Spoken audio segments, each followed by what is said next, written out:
Ülviyə hansı dildə oxuyurdun onu? İngilizce. İngilizce.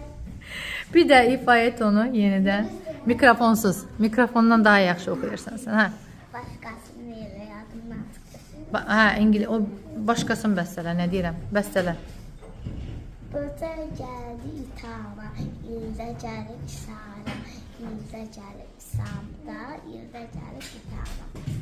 Bu hansı dildədir? O da